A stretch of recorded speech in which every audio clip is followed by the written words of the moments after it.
Le salon édition 3, épisode 2. Action. J'ai toujours rêvé de faire ça, vraiment.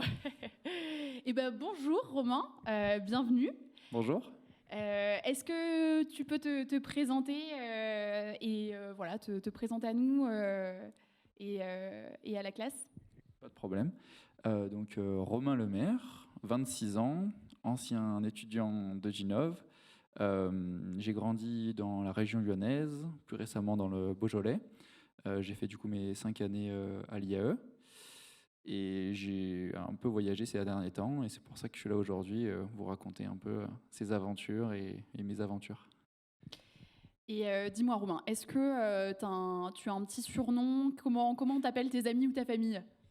Roro, rien de bien, Roro. Ah, j'adore. rien de bien original. Ok. Eh bien, écoute, Roro, est-ce que tu peux nous parler de ton enfance, peut-être de ton éducation qui ont dû amener à tes choix aujourd'hui? Ouais, pas de souci. Je pense que j'ai pas encore été diagnostiqué, mais je pense qu'il y a un peu d'hyperactivité dans mon tempérament. J'ai fait toujours du sport pas mal dans ma jeunesse. Le côté aventure, le côté voyage, je pense que c'est peut-être ma maman qui un samedi matin pouvait se réveiller et dire on prend les voiles, on va à la mer, sans trop se soucier si elle est restée suffisamment à la fin du mois. Non, c'était plutôt l'aventure et je manquais de rien, loin de là, mais c'était plutôt du côté de ma maman que j'ai eu ça. Et ensuite, c'est avec Internet et avec les rencontres qu'on se dit c'est possible d'aller un peu plus loin que qu'Annecy ou que Cassis pour les vacances. Donc ça s'est amené après au fil de l'eau. D'accord. Donc, tu es parti faire un voyage à travers le monde. Quelles étaient tes envies à ce moment-là? Quels ont été tes besoins qui t'ont poussé du coup à faire ce choix? Et à quel âge tu as pris cette décision? Alors ça a duré, ça fait longtemps que c'était dans ma tête, dans toutes mes études. Ça n'a pas forcément été possible, notamment à cause de l'alternance. C'était un peu compliqué pendant ces études ici de faire une césure ou de faire un Erasmus. Donc j'ai pu, je pense que vous le savez mieux que moi aujourd'hui, donc j'ai pu le faire uniquement après mes études. Donc en mars 2020, je décide d'arrêter mon travail pour partir, donc je démissionne. Je vous fais pas le dessin de ce qui s'est passé en 2020.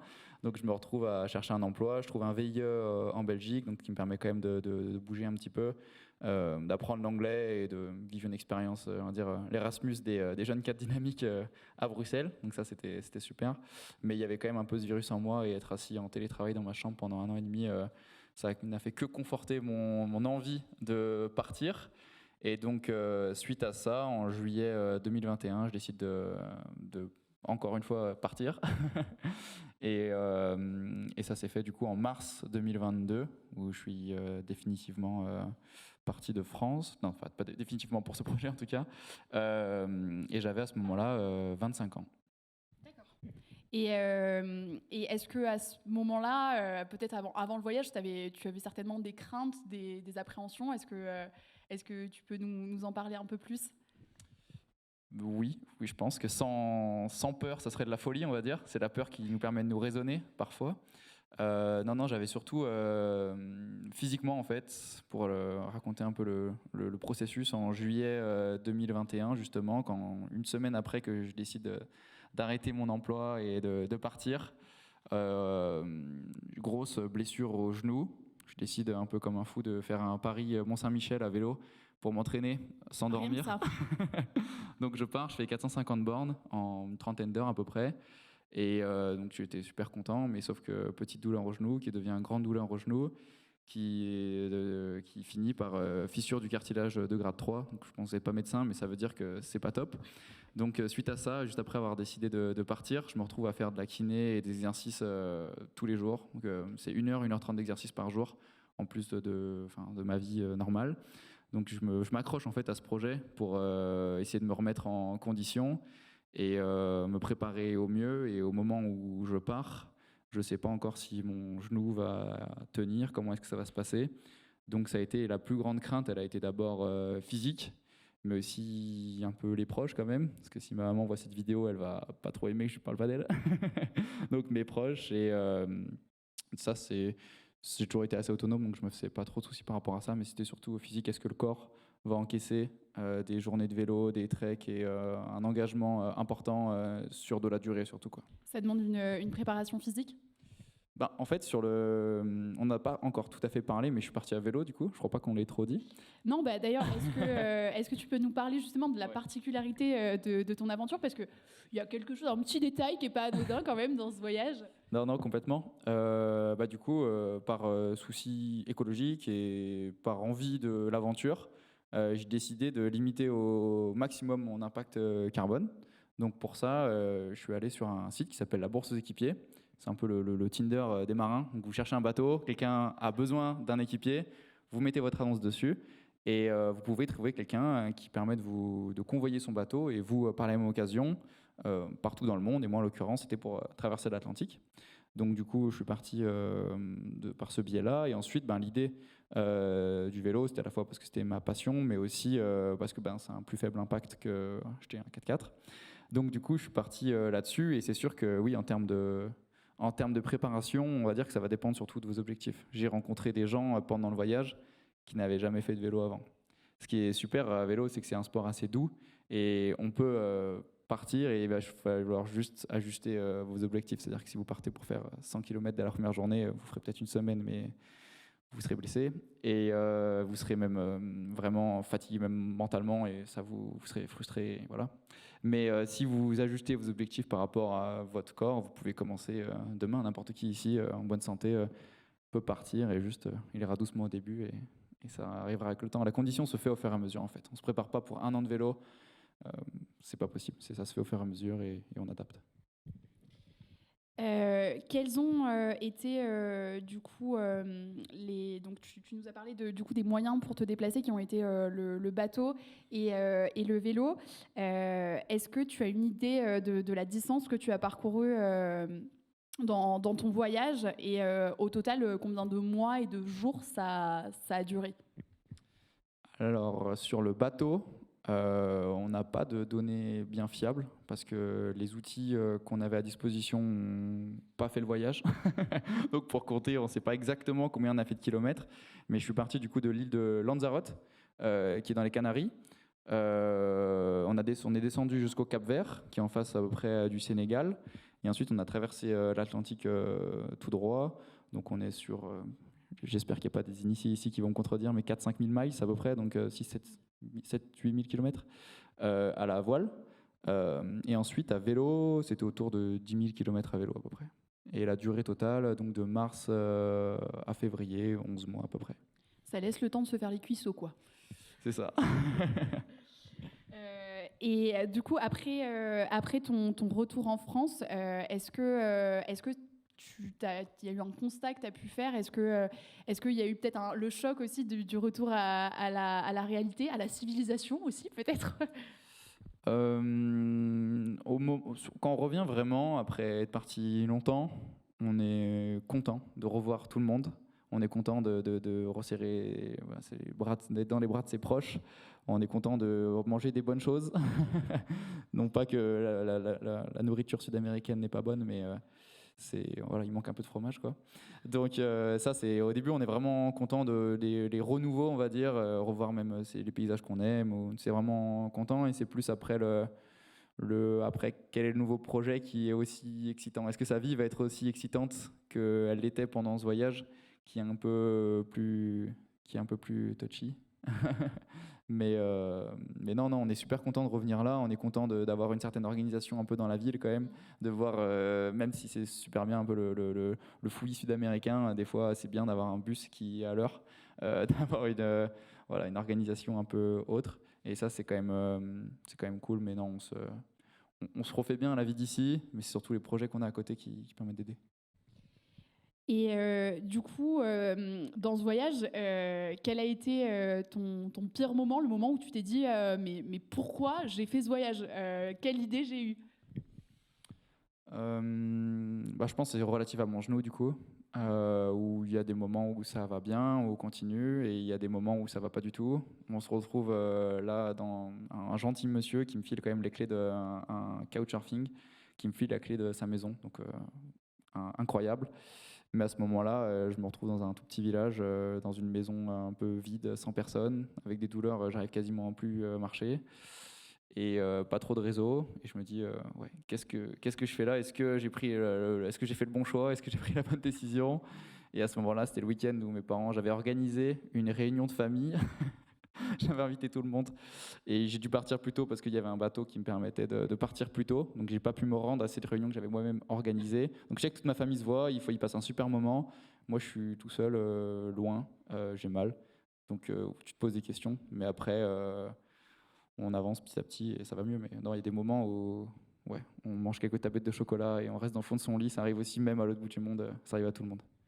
Je crois savoir aussi à un moment que tu m'as parlé d'un petit aléa voilà, de ce que tu avais fait, une intoxication alimentaire, du coup, c'est ça, quand tu étais en voyage? Tu veux vraiment en parler, mais C'est le moment que j'adore, qu'on rentre dans le vif du sujet. non, non, j'ai été plutôt épargné. J'ai rencontré d'autres voyageurs qui avaient peut-être un estomac un peu moins solide ou qui étaient plus curieux sur la nourriture, on va dire. Non, non, j'en ai une belle sur le trek Santa Cruz au Pérou. Je décide de le faire avec mon vélo alors que c'est un trek piéton. Parce que pour justement un peu diminuer la pression en descente sur le genou, donc je me dis je vais avoir un super déambulateur à deux roues. Donc je pars avec et donc c'est un trek assez exigeant avec un passage de col à 4700 mètres. Donc je pars dessus et au bout de quelques heures, en poussant mon vélo, toutes les montées étaient obligées d'être poussées, le vélo qui faisait à peu près 25-30 kilos. Et à un moment donné, ouais, je commence à, voilà, vous êtes pas un détail, mais à lâcher tout ce qu'il y avait dans mon corps, jusqu'à me poser la tente comme je peux, m'endormir, et au lieu de faire en 2 jours, je le fais en 3 jours, et vraiment plus aucune énergie. Le deuxième jour, je crois que je fais 3 kilomètres. Je suis du coup hébergé par des touristes français qui font ça avec un guide, ils sont pas fous.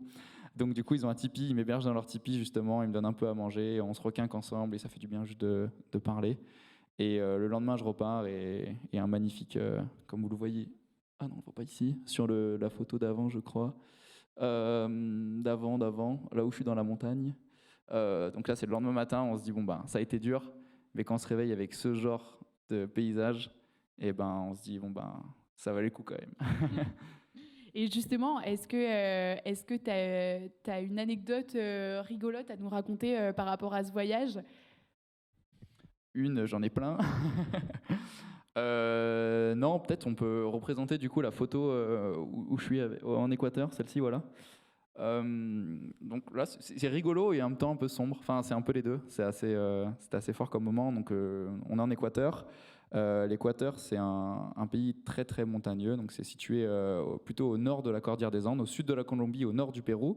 Donc, c'est un petit pays comme ça qui touche la mer. Ils ont un peu tous les écosystèmes. Et là, en l'occurrence, c'était les grandes montagnes assez fraîches. Donc, je finis une montée assez exigeante. J'arrive en haut du col où il y a une petite maison et je décide de leur demander si je peux du coup être hébergé pour la nuit, poser juste ma tente dans leur jardin. Je tombe sur 2 enfants qui me disent ok, il n'y a pas de souci. Ils ont 8 ans, donc je me dis on va quand même attendre les parents, savoir s'ils sont ok avec ça. Et au fur et à mesure, il y a les autres enfants de la fratrie qui arrivent. Il commence à pleuvoir à ce moment-là, donc ils arrivent en courant, tous tout mouillés. En fait, ils descendent de la montagne. Ils s'étaient allés faire la traite des vaches dans la montagne. Donc je me dis déjà, moi de mon côté, Romain, redescends, t'as fait ta petite montée à vélo, mais eux, ils sont obligés de bosser après l'école et aller dans la montagne et sous la flotte. Et donc déjà, ça te met un petit coup, tu redescends d'un ton. Puis ensuite, les parents arrivent et on se met dans la sorte de petite... Et le papa arrive en dernier autour de 21h. Et là, du coup, on se met dans la cuisine et en fait, il faut imaginer un petit peu donc une pièce avec de la terre battue par terre, de la tôle sur les quatre murs, un toit aussi en tôle et en fait un feu de bois qui est posé sur le sol directement. Et en fait, c'est le feu qui leur permet à la fois de se chauffer parce que la nuit, ils gèlent toutes les nuits. Et qui leur permet aussi de faire à manger. Donc en fait, c'est juste la source de la vie pour eux et donc la maman qui fait à manger pour toute la famille. Et ce qui est assez terrible là pour le coup, c'est qu'en fait la majorité des gens là-bas vont avoir des problèmes pulmonaires parce qu'en fait il n'y a aucune sortie d'air directement pour les fumer. Donc ils respirent, une maman qui est là-bas peut passer la moitié de sa journée dans la cuisine à s'occuper de tout le monde, va respirer ces fumées toute la journée. À côté de ça, c'est pas du tout efficace en termes de bois, donc ça veut dire qu'ils sont, pour l'écologie, ils sont obligés de couper plein d'arbres parce que c'est pas du tout efficace de le faire de cette manière-là. Et même économiquement, pour eux, ça leur demande du temps et de l'argent aussi. Donc je me retrouve là, au milieu de cette famille, manger un petit morceau avec eux et qui me donnent tout et qui me demandent rien du tout et que c'est assez incroyable quand tu sais qu'ils vivent dans ces conditions-là. Et juste avant, moi, pour la petite anecdote, justement, j'avais, pour essayer de compenser l'impact carbone d'un vol que j'avais effectué en avion, on peut payer en fait des compensations carbone. Et là, c'était un projet qui permettait de mettre des foyers de type poêle pour éviter à ces personnes-là d'avoir à faire un feu au milieu de leur cuisine. Et ça, c'était un mois avant. Et un mois après, je me retrouve à vivre ça avec des personnes qui peut-être auraient pu ou auraient pu en bénéficier. Et du coup, c'est là où je me suis dit, bon, ben, chaque petit geste peut compter. Et même si on a vraiment envie de faire son enterrement de vie de garçon à Budapest et que c'est vraiment le truc, ben, on peut toujours faire sa petite pièce. Et après, on sait pourquoi on le fait et ça donne un peu de baume au cœur. C'est dur de se confronter des fois à cette réalité qui est du coup, par rapport à la France, en fait, qui est complètement différente au niveau de la culture. Sur la culture ou plus sur la différence de pouvoir d'achat, de pauvreté ou de... Oui, tout. En fait, ce mode de vie plus généralement. Alors en Amérique du Sud, finalement, le côté quand même un peu plus simple, c'est qu'ils parlent espagnol et qu'ils ont la même religion, on va dire, même si on n'est pas tous croyants ici, il y a quand même une influence de la religion catholique et avec des fêtes et ils ont les mêmes fêtes. Et du coup, pour le coup, il y a quand même une base commune, là où dans d'autres pays, peut-être, ce serait encore plus dur. Donc pour le coup, je ne parlais pas un espagnol incroyable, mais je crois qu'il me semble que vous faites aussi, vous avez des cours d'espagnol en L2, en L3, il me semble. Quelques-uns. Oui. Donc j'avais ce niveau-là à peu près, mais on s'y fait vite. Donc ça, c'est quand même vraiment cool de pouvoir discuter avec les gens et avoir des échanges. Et entre le début justement et la fin de son voyage, et c'est pour ça que je recommande vraiment à tous ceux qui peuvent d'essayer de partir un peu longtemps, parce qu'en fait, on peut, au bout d'un certain temps, commencer à voir les codes. Et au début, ce qui nous paraît bizarre nous devient normal. La langue devient un peu plus... On peut plus échanger avec les gens, plus apprendre. Et finalement, c'est vers la fin c'est plus facile de faire des rencontres qui vont être plus riches qu'au début où tout va nous paraître un peu bizarre, mais en 2 semaines, c'est compliqué de s'acclimater vraiment. Et c'est plus sur le long terme on sera jamais comme un local, mais on pourra un peu mieux le comprendre et on sera moins en décalé, quoi. Est-ce que au niveau nourriture, justement, du coup, tu nous parlais que des fois tu étais accueilli dans une famille, mais dans ton quotidien, quand tu es parti, avec quel budget tu es parti et comment tu arrivais à te nourrir, te loger? Alors l'avantage du vélo aussi, parce que je le dis pas pour pas passer pour un rapia dès le début, mais c'est que c'est pas cher. C'est-à-dire qu'on ne paye pas son moyen de transport, à part le vélo qu'il faut investir au début, mais si vous prenez un bon vélo, il n'y a pas trop de soucis. Et l'avantage également, c'est de pouvoir avoir tout son logement dans ses sacoches. Donc là, peut-être tu peux remonter la photo, celle-ci. Donc on voit à l'arrière, j'ai 2 petites sacoches. Donc là, j'étais parti juste en mode light, je faisais juste une boucle. Mais voilà, normalement, il y a aussi un sac à dos positionné à l'avant, mais on a tout sur notre vélo, c'est-à-dire la tente, le matelas, le duvet, la nourriture, le réchaud, les affaires de survie, les vêtements. On a tout pour réparer son vélo. Et en général, ça évite le grand poste de dépenses en voyage, ça peut quand même être le logement. Donc quand on dort dans sa tente, c'est un peu plus simple. Et après, en termes de nourriture, par contre, on compense avec un gros budget bouffe. Parce qu'on dépense des calories, donc il faut les reprendre. Le budget, moi, sur un an, on était avec le vélo, qui va à peu près de 2000 € quand même. L'avion du retour, toute la nourriture et tout sur place, on a à peu près autour de 10 000 €. Donc au final, quand on regarde, moi sur place, la vie pouvait me coûter 500-600 € par mois. Donc ça me coûtait moins cher d'être là-bas qu'en France. Parce qu'il n'y a pas les mêmes tentations et il faut comparer ce qui est comparable. Il n'y avait pas de bar, il y avait une soirée Tupperware dans ma tente, donc c'est différent. Mais c'est cool aussi. Et justement, en termes de vêtements, là, dont tu nous en parlais, qu'est-ce qu'il y a dans ta valise? Parce que moi franchement, je suis très interrogative là-dessus. Comment ça se passe? Est-ce que tu retournes le slip un jour sur deux ou comment ça se passe? Bah alors ça, on peut en parler justement. Pendant la transat, ça a été assez compliqué, parce que je suis parti du coup, la transat c'est 31 jours pour ma part, 31 jours sans escale. Sans escale, sans eau, sans désalinisateur. Donc ça veut dire qu'on part avec ses habits, et moi je suis parti en mode vélo justement. Donc en mode vélo, ça veut dire j'ai 3 t-shirts, 3 slips, un pantalon, un pull.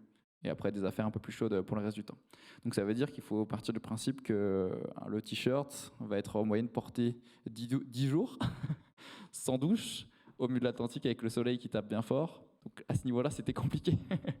Mais sinon, après, le reste du temps, on faut être minimaliste. Donc il y a à peu près cette base-là d'affaires. On rajoute un petit poncho, un pantalon de pluie. Puis au fur et à mesure, c'est assez. Quand on part sur du long terme, il y a 2 possibilités. Soit on se dit on part avec tout et on n'achète qu'une fois de la bonne qualité et on doit le trimballer tout le temps sur son dos. Donc ça veut dire que quand on traverse un désert, on a quand même sa doudoune, ses chaussettes hautes, sa Gore-Tex et tout ça. Donc on se trimballe du poids en plus, mais on gagne un peu d'argent et on l'achète qu'une fois. Soit j'ai rencontré aussi d'autres voyageurs qui étaient lui en Crocs, qui avaient juste une chemise, qui avaient du coup 2 fois moins d'affaires que moi, mais qui se disaient quand il fera froid, je m'achèterai des affaires de froid, quand il fait chaud, j'ai des affaires de chaud. Et je vis comme ça. Et on va dire qu'il y a différentes manières de voyager qui s'opposent. Et en tant qu'Européen, en général, on va rencontrer plutôt des gens qui pensent beaucoup, qui anticipent tout ce qui va se passer, qui savent exactement dans quel endroit il faudra s'habiller de telle manière. Donc, un peu comme moi aussi, j'ai pu l'être. Et après, on rencontre beaucoup aussi de voyageurs argentins, brésiliens, quand on est là-bas, et qui ont des optiques complètement différentes, parce que cultures différentes, et plus on vit au jour le jour. Et en général, on se rend compte que, ouais, ils n'ont peut-être pas tort finalement. Bon, bah, je crois que j'ai encore de la marge avec mes 15 chaussures pour partir en week-end. Hein. Sinon, la fin de ton voyage, elle a été un petit peu précipitée, je crois. Il y a eu une interruption. Et est-ce que tu peux nous en parler justement? Ouais. Donc là, c'est pas la meilleure partie de l'histoire, malheureusement. Sortez vos paquets de mouchoirs. Au mois de janvier, en fait, je reçois un coup de téléphone de ma maman, justement, qui m'annonce que mon papa a un cancer. Donc on est le 4 janvier, il me semble. Donc à ce moment-là, je me suis aussi séparé de ma copine avec qui je voyageais à ce moment-là. Donc bonne nouvelle pour commencer l'année 2023. Il faut décider de soit on continue à voyager, soit on voyage, soit on rentre en France directement, soit on trouve un entre-deux. Donc moi j'ai décidé d'aller jusqu'à l'aéroport le plus proche international, d'y aller en essayant de profiter encore comme on peut, et partir du coup début février de Punta Arenas au sud du continent, on va dire, sud-américain, même s'il continue jusqu'à Ushuaia, mais c'est des îles. Donc là c'était la fin du vrai continent, pour ensuite reprendre un avion et rentrer en France et être auprès de mes proches. Mais ouais, la décision de voyager, normalement là je serais pas ici, je serais encore en voyage, c'est vrai. J'avais prévu de rentrer en septembre, de continuer mon voyage, et c'est un peu pour ça que je suis ici, mais je pense qu'on va parler un peu après. Et du coup, quel a été ton ressenti, tes émotions, comment tu as vécu en fait la situation à ton retour en France? Parce que du coup, ça a précipité du coup ton départ, et il y a à la fois aussi cette mauvaise nouvelle à gérer en même temps. Comment ça s'est passé? Moi, au tout début, j'ai vu ça un peu comme un combat, une bataille qui n'est pas la mienne, mais qui est quelqu'un de proche, donc on s'investit quand même dedans. Puis en fait, après, on se rend vite compte que c'est pas un combat. On en parlait un peu avant, mais je le voyais un peu comme le Covid, c'est-à-dire que c'est un événement extérieur qui est là. Le cancer, tu l'as pas décidé, il vient comme ça, sans qu'on l'a appelé forcément. Le Covid, c'est un peu pareil, je l'avais pas demandé initialement, personne. Et après, soit on se dit on est en colère et on se dit ça va être une bataille, tout ça, mais au final, on a beau être en colère et mettre tout ce qu'on veut, le Covid, il sera toujours là demain. Et c'est un processus qui est long et on va pas se battre contre le Covid. Et j'avais eu un peu cette approche avec mon père, et j'ai un peu changé justement mon fusil d'épaule. C'est-à-dire que dire à quelqu'un, un proche, enfin moi je me sentais pas comme ça en tout cas, de dire à un proche de se battre alors qu'en fait on lui donne cette responsabilité, cette tâche, alors qu'en fait s'il en a pas, il a pas demandé d'avoir ce combat-là, et même s'il y met toutes ses forces, il y a des chances qu'il n'y arrive pas parce que c'est pas quelque chose qu'on décide vraiment. Donc j'ai essayé d'être un peu plus résilient justement et de me dire il y a ça qui est là, comment est-ce qu'on fait pour en sortir du positif, mine de rien, et essayer d'agir à sa petite manière, à faire son petit, comme le petit colibri de Pierre Rabhi, pour essayer d'aider comme on peut, mais sans se donner cette responsabilité ni à mon papa de il va falloir que tu te battes, et s'il perdait, comme s'il s'était pas bien battu, parce qu'en fait c'est pas ça un cancer. Et justement, quand même, on sent que ça te tient à cœur. Et justement, tu t'es investi, tu es allé plus loin dans justement cette lutte contre le cancer. Concrètement, aujourd'hui, tu fais quoi? Alors, l'idée du coup justement, c'était de me dire, ben, moi à mon humble échelle, je suis ni oncologue, ni chirurgien, ni un influenceur de la télé-réalité qui pourrait rapporter des millions. Qu'est-ce que je peux faire? Ben juste, j'ai parlé autour de mon réseau d'une campagne de dons et avec des contreparties. Peut-être, je sais pas si on pourra les voir à l'écran, mais c'était tout simple. C'était en fait juste des photos de mon voyage, format carte postale. Et donc là, je suis blessé en ce moment, je peux pas les écrire. Oui, Mais tu es casse-cou quand même, c'est ouais, Roro. un Hein? petit peu. Non, parce qu'entre le genou et le poignet. Et du coup, derrière chaque photo, en fait, l'idée c'était de se dire, pour chaque don donné, une photo était envoyée gratuitement, enfin en contrepartie du don, à la personne qui avait donné, avec un peu cette idée que là on voit ce que je vois à ce moment-là quand je prends la photo. Donc là, un petit renard de Magellan en Équateur justement. Et l'idée derrière était d'inscrire qu'est-ce qui se passait, qu'est-ce que a vécu le photographe à ce moment-là, quel est un peu les backstage de cette photo, et essayer d'expliquer un peu ouais, le ressenti, les émotions, est-ce que j'étais en train de me cailler, est-ce qu'il faisait 18 000 degrés, est-ce que j'étais crevé ou est-ce que c'était juste un super moment, essayer faire ressentir aux gens ce qui a pu se passer à ce moment-là derrière cette petite photo qu'on collera sur son frigo. Et voilà, donc le projet a plutôt bien fonctionné pour le moment. Enfin, je suis content de moi. On est déjà presque 2000 euros de récoltés pour la Ligue contre le cancer, du coup. Et voilà, donc la Ligue contre le cancer, pour ceux qui ne connaissent pas forcément, ça va aider à améliorer la qualité de vie des aidants. Ça va aider à financer la lutte contre le cancer avec la recherche directement. Mais ça va aussi prévenir et sensibiliser pour éviter, parce que c'est quand même le mieux, d'avoir ce genre de cancer, donc toutes les conduites à risque, et aider les gens avant qu'ils peuvent avoir ce genre de maladie. Donc c'est toujours bien de donner ne serait-ce qu'un petit euro pour ce genre de belle organisation. Et est-ce que tu peux nous dire du coup que cette expérience, alors combinée avec ton voyage et ton retour en France, est-ce que ça t'a changé? Qu'est-ce que ça t'a apporté concrètement? Changer, je pense un peu. C'est-à-dire que je pense que j'étais déjà un peu le gaucho de mes potes, là je pense que je le suis un peu plus. Quand on voit comment des autres gens vivent, on relativise beaucoup sur nos attentes et tout ça. Non, non, on est un peu plus minimaliste peut-être. C'est-à-dire que quand on vit pendant tout simplement un an avec l'équivalent d'un sac à dos de peut-être 60-70 litres, et qu'on se rend compte qu'on n'est pas bien plus malheureux qu'avant, voire peut-être plus heureux, c'est peut-être qu'on mettait pas le curseur du bonheur sur les bonnes choses, quoi. Donc là-dessus, juste en termes d'affaires et de possession matérielle, on change un peu sa manière de voir les choses. Et puis après, ouais, un peu le français qui va râler, un peu tout ça. On relativise un peu là-dessus aussi. Et puis après, sur même on va dire l'appréhension, les dangers, tout ce qu'on va penser avant de faire son voyage, on se rend compte qu'en fait, quand on le fait, que les solutions, on les a pas avant de partir, parce que les vrais problèmes, on les connaîtra que quand on sera là-bas. Donc, je pense que c'est super important d'être bien préparé mentalement, quand même. Mais préparer mentalement, ça ne veut pas dire que ça va répondre à chaque question qu'on se pose aujourd'hui. C'est se dire juste, est-ce que j'ai suffisamment confiance en moi et je suis suffisamment stable pour me dire je vais y aller, suffisamment fort, être voilà, suffisamment bienveillant et suffisamment bien pour pouvoir partir, savoir bien s'entourer aussi. Savoir que si on part avec quelqu'un, est-ce qu'on a les mêmes aspirations? Est-ce que ça va pas être une épine dans notre pied et qu'on va peut-être passer un moins bon voyage? Ou voilà, savoir si on veut aller dans la même direction. Euh, et puis voilà, après, on trouve les réponses en fait pendant son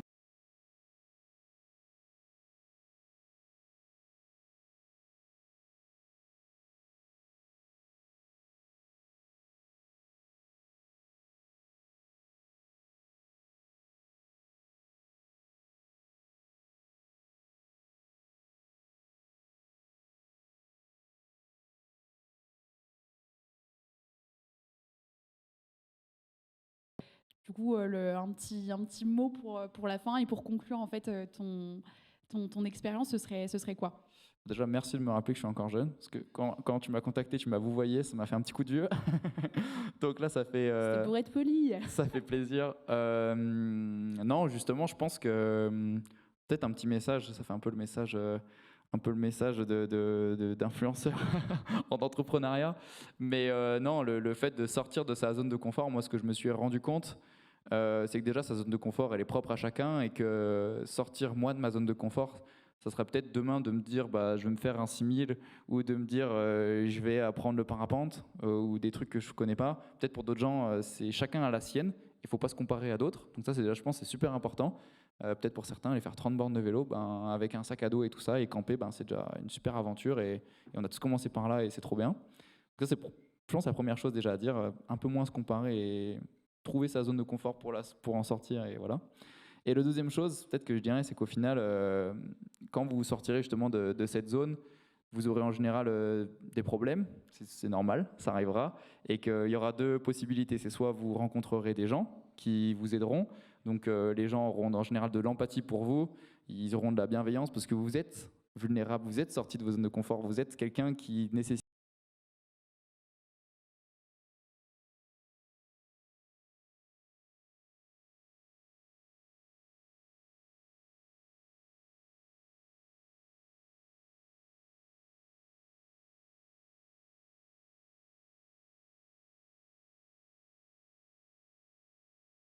soit ben, vous aurez des problèmes et vous serez tout seul. Et là, à ce moment-là, ben, il va falloir que vous en sortiez tout seul. Donc vous découvrirez sûrement en vous des forces que vous n'aviez pas détectées avant et vous serez super content d'avoir réussi et vous en sortirez juste plus fort. Et puis il y a encore la troisième option à votre garage, c'est que vous n'y arrivez pas. Et au pire, c'est pas grave et on en rigolera plus tard autour d'un verre. Et voilà, donc non, non, juste définissez un peu quelle est votre zone et sans vous comparer aux autres et vous en tirerez que du bénéfique et ce sera cool pour vous. Bah écoute, Romain, je crois qu'on pourrait en parler encore des heures, mais voilà, je te remercie en tout cas pour ton témoignage. C'est très beau et à la fois, ça fait peur aussi, parce que c'est vraiment une grande plongée, on va dire, dans l'inconnu et puis voilà, de se dépasser en fait. Donc voilà, c'est vraiment un super témoignage et bah, je te remercie d'avoir répondu présent. Je te remercie du coup pour ta sincérité et voilà, ben on espère suivre encore tes nouvelles aventures dans quelques années. Eh ben merci à toi et n'hésitez pas à donner pour la Ligue contre le cancer. Merci beaucoup. Je t'en prie.